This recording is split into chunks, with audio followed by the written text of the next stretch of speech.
Om Duna Vajra. Hey, let's do this. Let's get the screen closer. Hi guys.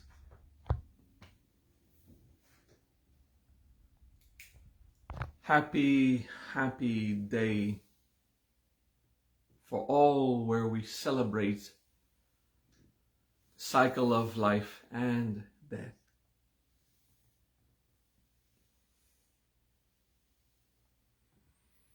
Breathe and be happy, relax.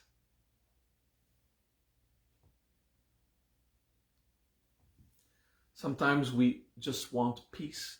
Sometimes we want to be happy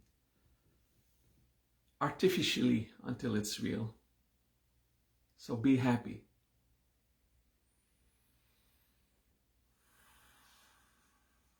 Be happy. Now it's the joy for this class that we invoke. The joy.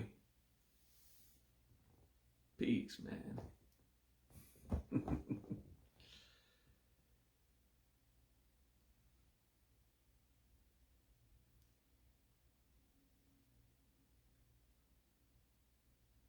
It's fun. Today I have the feeling that I'm with you, like in the same room.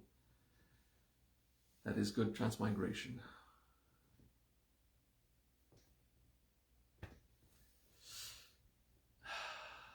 Seal 28, of course.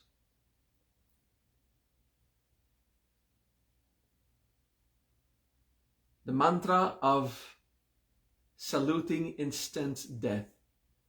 No, it's not that. The mudra with the right hand. This is my right hand. Screen flips in Facebook. Right hand.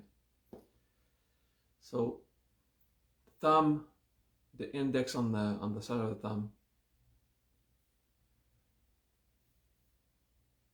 The major and the ring at the base of the thumb, and the pinkies lifted.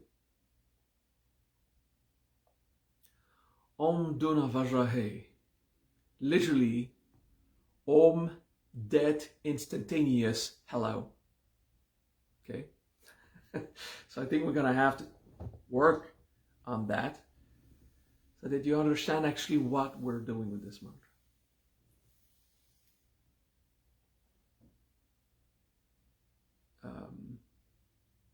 An official salutation is Nama. A prostration is Pranama.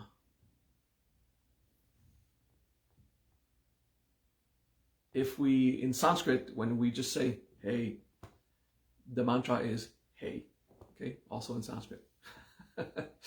Because that's the bija. H-E or H-A-I. Hey. Now, why does this mantra use hey instead of Hom Pat, Swaha, or Nama to salute that? Because when you say hey to someone, you are intimate. Okay?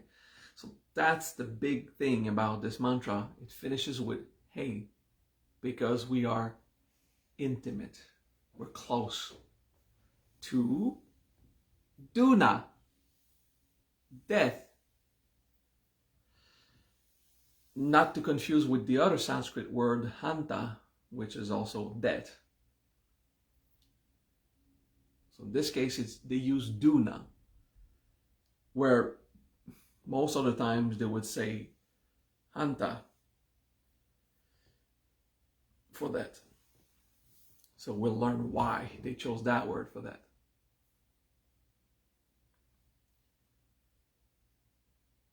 We're afraid of death. That's genetic. It's normal.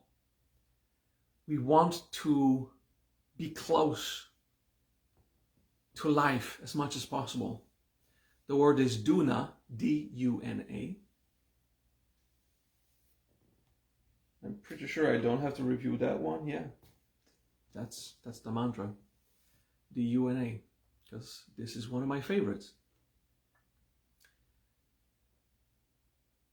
If we study the bijas, do is to feel your body. And na is nature or massive. Okay. And the word Duna is when a body is just a body. This is what the Bija explained. When the body is just a body, in the sense that it's a corpse, it's not alive. Okay, then it's dead. So this is how it became that. Duna. We're not welcoming death by manifesting it.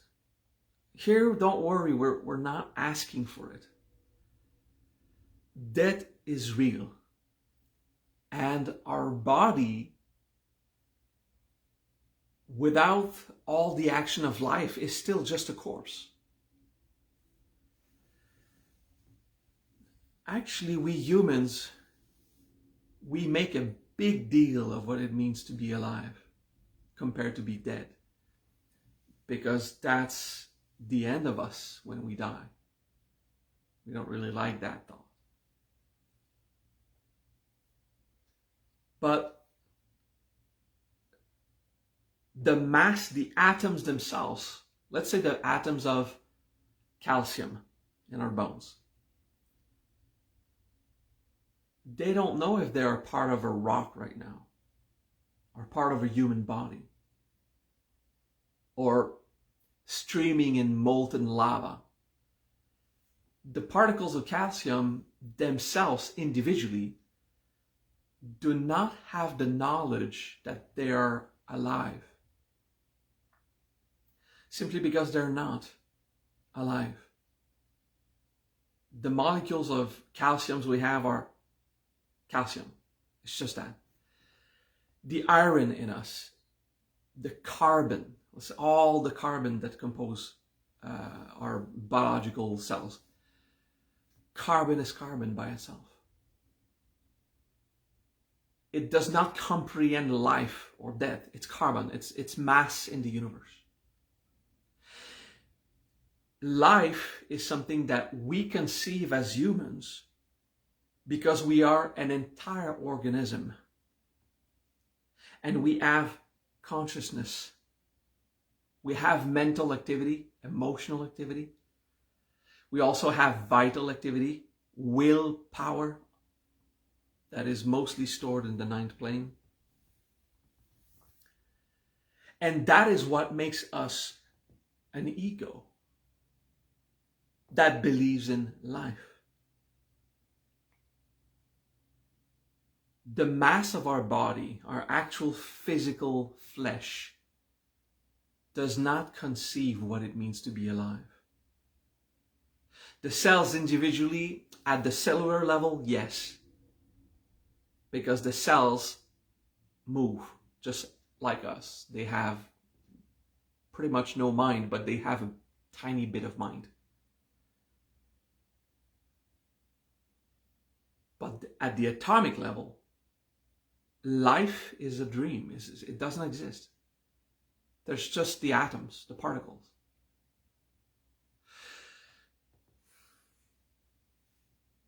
What conceives us, what composes our body, is our organs. So we say we are alive because the organs function together. These organs are made of individual cells that act and collaborate with other cells around them. So they're alive with much less complicated philosophy of what life is. It's just function. These cells are made of atoms that do not conceive life. Therefore, the most basic constituent of us is not alive. It's already dead. Or it's not dead because life is not something that actually exists. This is like really funky stuff. The moment you have activity, in cells. That means the 9th plane is involved. There's life. But for the 10th plane, there is no life and there is no death. There is Duna. There is the experience of mass, the experience of shape.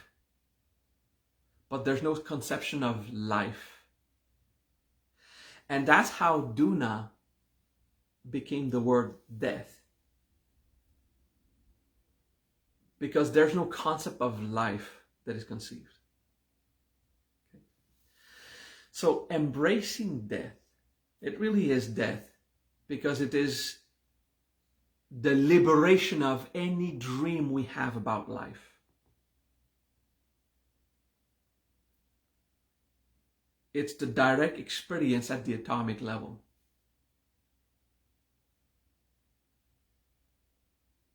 The most real thing about us is the body. Oh, all the mystics wants to say the most real is the soul, the most real is the consciousness. Yeah, I get it. But you would never realize that without Mass. So it is because of reality, the manifested world, that you can realize that you have consciousness. It is because you are incarnate in flesh that you can feel your emotions and think your thoughts. That's what I mean that Duna, the dead aspect of Mass, is the most real thing. It is what we experience in the most dense plane. And it is what allows us to have all these fantasies about what life is. Of course, life is real. Of course it's real, because we live it. If we experience something, then it is reality, okay? But it is a reality sitting on a dead universe. The philosophers would say the universe cannot be dead because it's always in movement. I would say that they are right. The universe is also alive through its activity. But mass itself is just mass. Now, these atoms, they always move. Even while all the mass in the universe does not conceive any concept of life, these atoms are constantly attracted or repulsing each other. They're sharing atoms, electrons, they're joining, they're making love, they split out, they explode, they recompose, fusion, fission. So even in death, the activity is constant, but it doesn't call itself life. Proof of concept, the atoms in a stone at the atomic level are still permanently in movement, although a stone is not alive, through all that we have called life. We're going deep in the crunchy philosophy, okay? So if atoms are in permanent motion, even while we have the impression the rock is immobile, and we say a rock is not alive, then mass is dead. From that point of view, the entire atomic composition of our body is also dead. Just chemicals, just atoms. However, while dead, it is permanently in movement, in activity, without the implication of the 9th plane, or only at the chemical level, if you want. Physics and chemistry. Okay.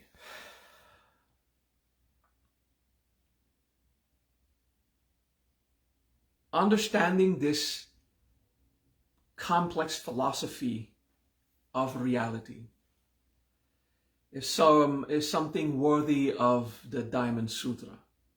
So it's not obvious, okay? It brings us to the next stage. The humility required to admit what is life, but the sum of our fears. What the hell did you just say? Life is what we call the sum of our fears that we will end.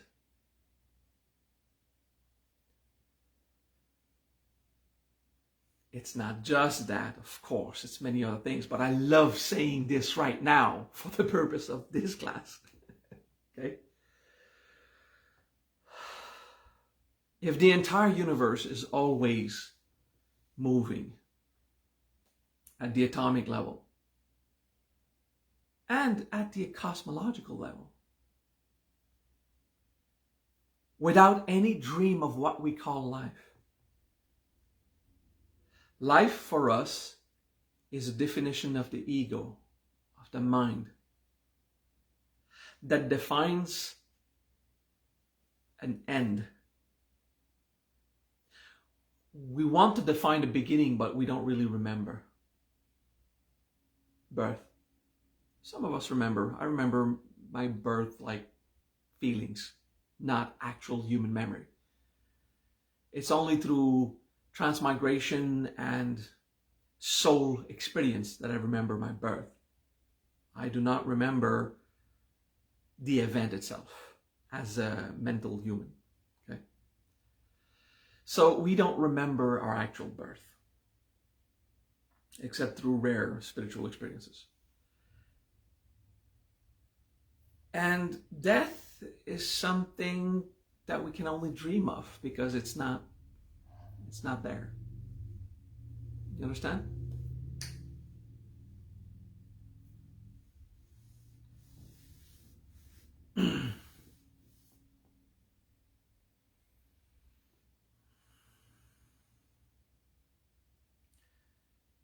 Life is many other things than what I will explain now.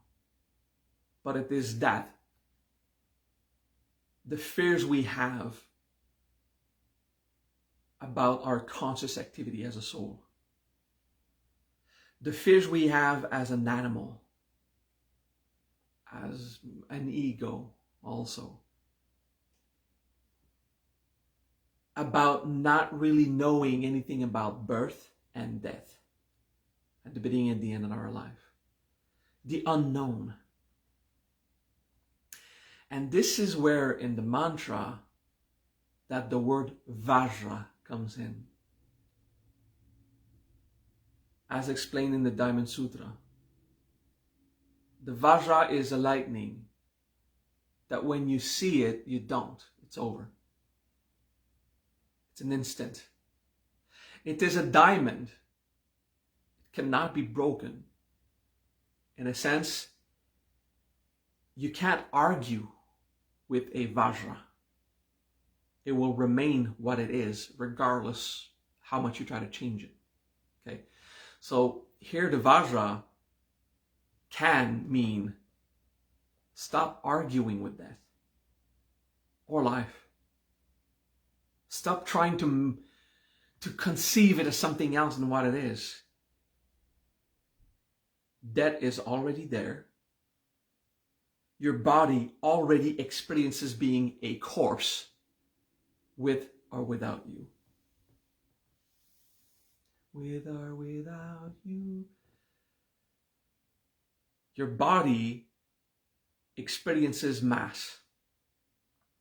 Now, what we call the body is not just the 10th plane, it's also the 9th. So yeah, there's a life function in our body. For the purpose of this class, just for the purpose of this class. Our mass experiences mass as it is, with all the dreams that we've put on it, okay? the next description of the Vajra is, it's like dew in the morning. La rosée du matin. I don't know in Spanish. The water on the plants that comes in the morning. You don't know how it got there, and without realizing it's gone. We just don't realize it. Oh, that little water was there and then it wasn't. And it's about stuff that happens and you don't realize it. What comes and goes. And then the last description of the Vajra in the Diamond Sutra.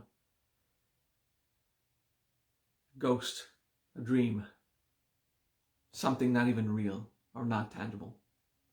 Okay. The Vajra is the liberation from illusions. And one of those illusions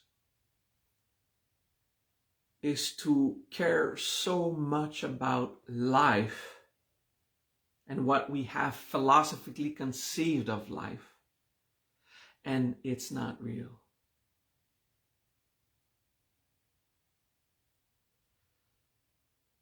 The acceptable definition of life is vital functions. When the 10th plane is in a relationship with the 9th. Okay. Other than that, life is a lot of fear of ending.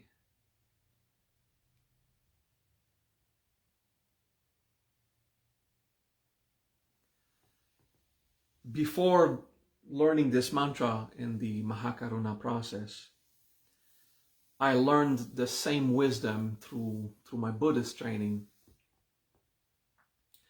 where we contemplated the decaying corpse, our own decaying corpse. And I've thought that often to help us make peace with death. So we make peace with death in two ways. The first way is to, while we still have the dream of what life is, in our misconception of life as an ego, we accept that our death will come. So that's the first aspect, okay? We contemplate in meditation that our body is already a corpse, not alive, decaying. You don't have to imagine the maggots and the insects eating your body. You don't have to do that, but you can. One group of Buddhists taught us the importance of seeing the insects and the maggots eating us to probably resolve more disgust. And another group spoke of just decay. The atoms separate, the skin falls, the simple decay will happen. Regardless, you don't need to make it gross, but you can. So I'll let you choose. So you just contemplate your decaying corpse. That brings us to a better acceptation of the experience of death, because our reactions to that possibility will rise.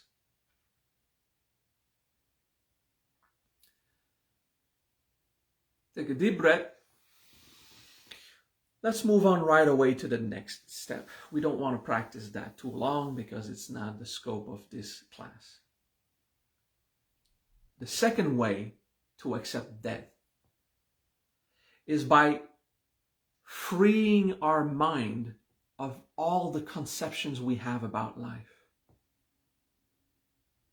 By admitting mass does not by itself conceive life.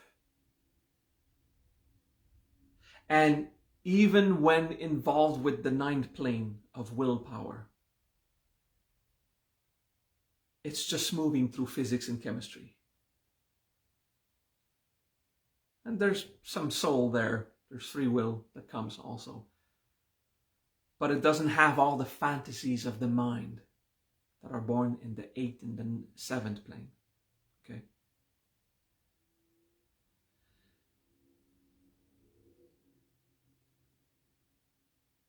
I don't know word for word what the Diamond Sutra said, but I know, the Diamond Sutra I've studied and practiced a lot.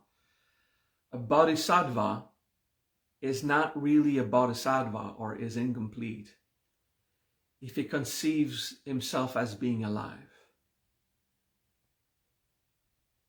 That brought a lot of confusion. Like, the religious orders would say you can only declare a bodhisattva after his death.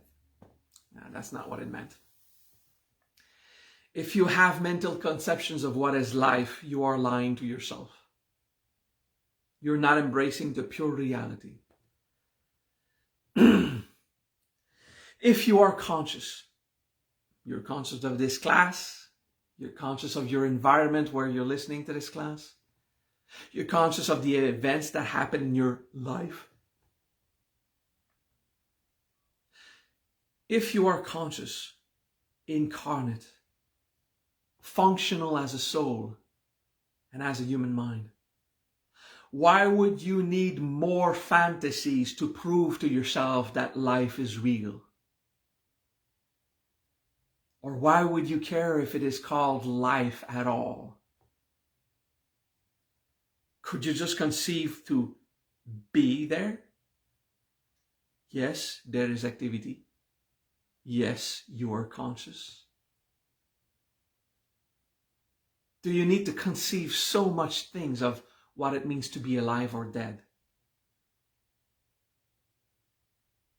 You see, we have fabricated a lot of security, false hope on wanting to remain alive as long as possible.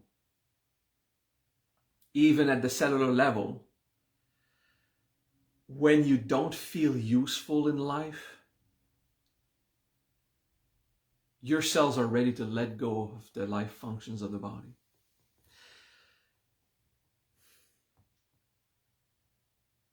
Om Duna Vajra. Om Duna Vajra.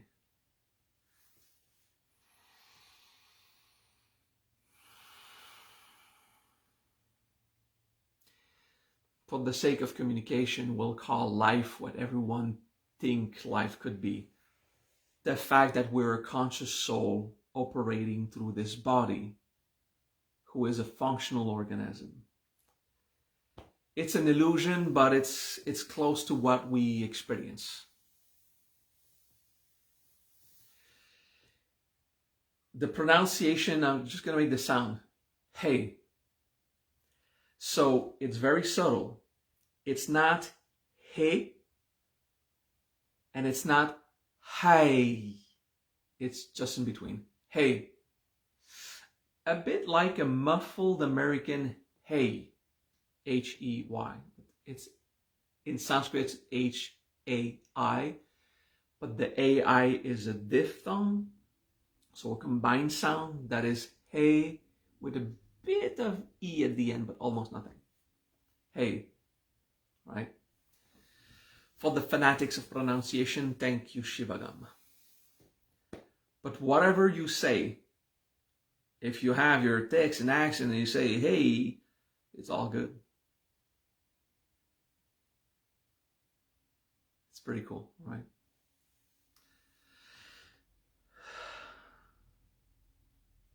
It is a complex class of philosophy. It is one of my favorite mantras of the process. It does not ask for our death. It acknowledges death as the base of reality. And death cannot be defined through your fears. So the same way that you've defined life through your fears, you define death through your fears as the end of activity. But we covered that already. In death, or in the absence of life, real or not, the universe remains active, even at the smallest level. It is not the end the way that you fear it. Death is not the end. activity persists. The atoms that compose you existed and were full and active. You can call them alive, but they don't care. The atoms that compose you were active before they were part of your body. And they will remain active after they're gone from your body. When you drink water, one of these atoms at one point might have been dinosaur piss. You know, it circulates. The salt in your sweat, it was part of the flesh of another body before you ate it. Or it was laying there in the ocean forever and you bought sea salt and you put it on your cooking. All of this is always active. I don't want to say alive because you have dreams of what alive is. I'll say active. And for the lack of better words, in another class, I'll say life is Samantha. Life is pervasive in all things constantly. It always moves. But not life how we dream as a human, you know. Om Duna Vajra He. I'm intimate with death. Free of any definition I have about it and life. Just being. Considering myself as just being myself. Those who have been parents, once your children become autonomous, it's easier to have physical ailment. We would say, let's say I got my kids, I was 30 something, 32. I'm 49, my kids are teenagers and autonomous, and it's easier for me to get hurt. I understand that at the medical level, you would say that when you grow older, as you age, the further you get to 100, the closer you get to 100 years, the farther you are from 20, you know. But check this out. Once your kids are teenage, they gain a level of autonomy, and at the cellular level, you don't feel that you are necessary. So the feeling that you are done makes your body start to let go of activity.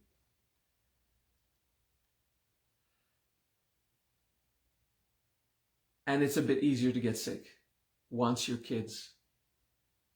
Yeah, and it's not about how old you are. It's about how much others are counting on you. It's an influence, not a definite. Now, this is explained metaphorically in the Tao Te Ching, the Tao Te Ching, by Lao Zi, as you call. You say Lao Zhe, and even my Chinese accent is probably terrible to the Chinese. Tao Te Ching Lao Zhe, okay. The heavens and the earth are eternal because they don't exist for themselves. Another one that gave a teaching similar was Saint Germain, who lived a few hundred years. A few hundred years ago, he lived a few hundred years long, okay? Registered in various governments over the centuries. And he had a purpose. He felt useful. He could continue to be useful. And that was the essence of him continuing, because he was not existing for himself. His purpose was to counsel countries to not go to war, but to do business, to focus on economy instead of pure death, like we'll kill them and take their stuff or their lands. Just trade. Doesn't matter who owns the land. The people living there will produce stuff and give it to others in exchange for other resources. So you don't need to kill people to get the resource. The only difference is if you call them your people or the people of someone else. So it's just identity. Okay? So focus on business instead of just killing. Anyway, big parenthesis on St. Germain and his philosophy of immortality. He could remain alive because he was not doing it for him. As long as you are useful, then there's a point for you to be alive or operational. And that's the base of the philosophical stone that will derive into the waters of immortality. If you are useful. At the genetic level, once you had kids and you see them become autonomous, it is cellular. The species is saved. I have reproduced. And a part of your body is ready to let go. I have done what I had to do. It is not required anymore. It's pretty funky, eh? That's an influence. It's just one. If at the moral level, at the level of emotional and mental plane, you feel yourself useful for real, that is enough to bring that useful feeling back into the mass. And say, oh, I am useful. And then you continue. Okay? So I hope that was useful also.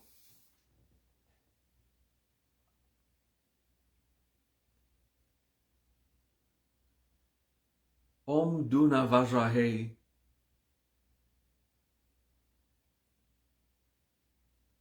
Even if in the dictionary words literally mean I'm intimate with my instantaneous death, which is ridiculous. It is the philosophical concept of having an immediate experience of reality without any fabulation about what life is.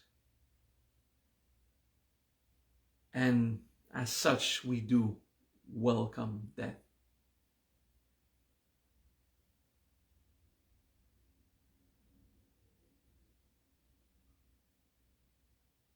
There was a lot of philosophy in this class.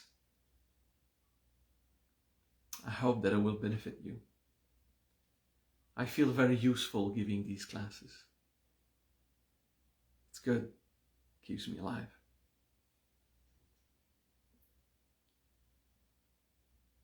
Mudra with your right hand.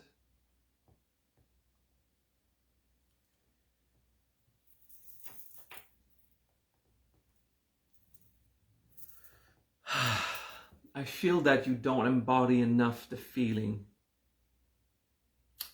Before we do the mala, let's actually we won't do a mala. That's what we'll do. We'll take some of the time to contemplate the feeling as is with the mudra. Accept death. Stop believing that you're alive. You don't need to believe that you are alive. If you are conscious, if you are functional as an organism, then you are.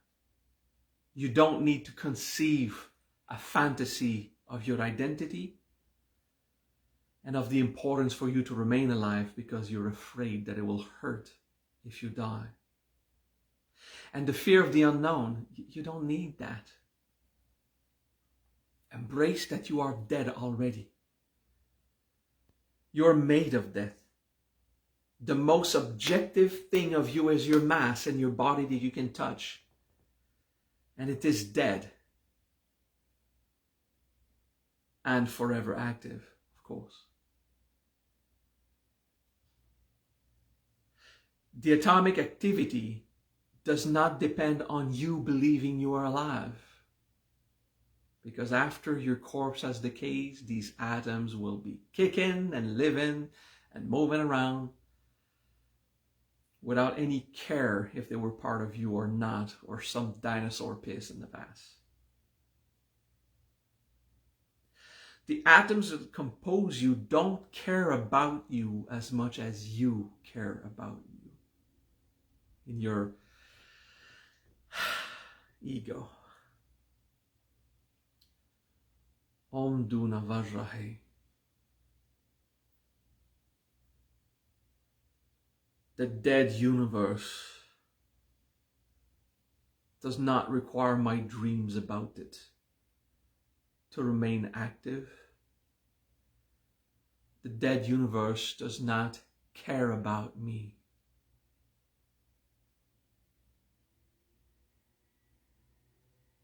Because it's not about me. When the ego asks, but what about me? My desires, my needs. Duna Vajra. Universe doesn't care about you. It cares about the whole, which includes you. But it's not specific to us. So even your mass is just part of that dead universe. Forever streaming. Om Duna Vajra.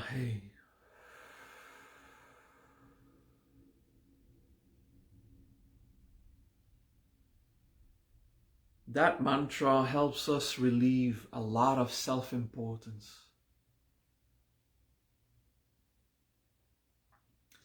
For the last week, I've been working on every comment I hear about me, I feel attacked.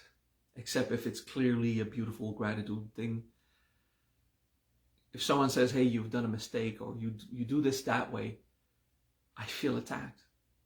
There's no attack. Unless someone is physically punching my body, that there is no attack. There's just words. So I'm using this feeling constantly attacked to integrate the Duna Vajra. Feeling attacked is this belief in life that I have, the self-importance, that thinking that I really matter. That part of me is potentials that are not humble. So I share to you how I've been using it this week and how I trained with this practice. If I feel attacked, and there's no physical immediate threat to my life. Yes, I use the word life. We need words to talk. Then these attacks are composed in my own mind, based on my self-importance. A denial of the truth. I am made of dead mass anyway. And that dead mass will remain active without me. Ooh, the biggest lesson of this mantra. The end of my self-importance built on the dreams I have about being alive. Pretty funky, eh? Good. Now we do 21 recitation and we let that philosophy shock us. Hey means a friendly salute, an agreeable. There's no prostration, there's no garlands and ringing bells like Nama and Pranama. Hey, like, I take you in right there. You're just there. 21. Om Duna Vajra He. Om Duna Vajra He. Om Duna Vajra He. Om Duna Vajra He. Om Duna Vajra He. Om Duna Vajra He. Om Duna Vajra Hey, Om Duna Vajra Hey, Om Duna Vajra Hey, Om Duna Vajra Hey, Om Duna Vajra Hey, Om Duna Vajra Hey. Om Duna Vajra Hey, Om Duna Vajra Hey, Om Duna Vajra Hey. Om Duna Vajra Hey, Om Duna Vajra Hey, Om Duna Vajra Hey. Om Duna Vajra Hey, Om Duna Vajra Hey, Om Duna Vajra Hey. Keep the contemplation going.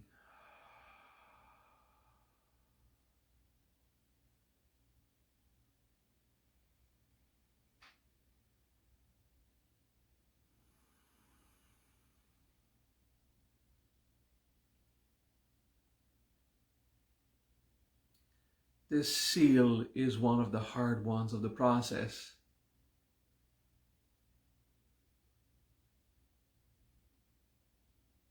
It's our fear of the unknown. Without the fantasies we have of life, we don't really know when it happens. Here and now, we are a functional organism, a conscious soul interacting with the world, with the virtues as severe as the Arbatel wants. We are prudent, we are just, we are strong.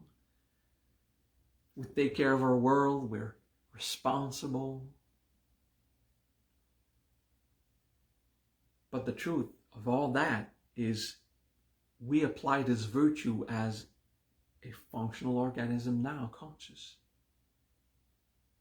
With no idea of the future and the past, where we come from, the biological birth, the biological death, compositions in our mind.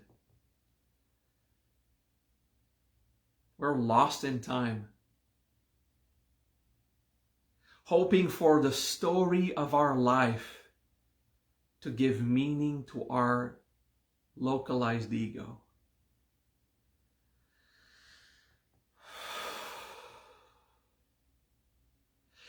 You are never as alive as once you stop believing in life. And for the sake of a better translation, to help the French and Spanish guys, you are the most alive when you stop believing in life as a philosophical concept. Embrace immediate reality. Be useful.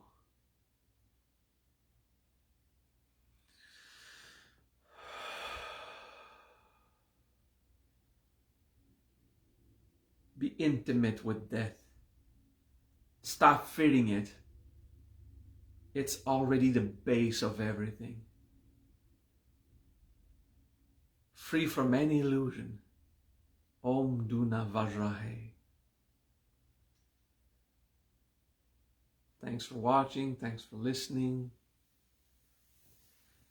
There won't be a review next week. There will be another actual class of SEAL 29. We're just going to keep going. That's the feeling I have now.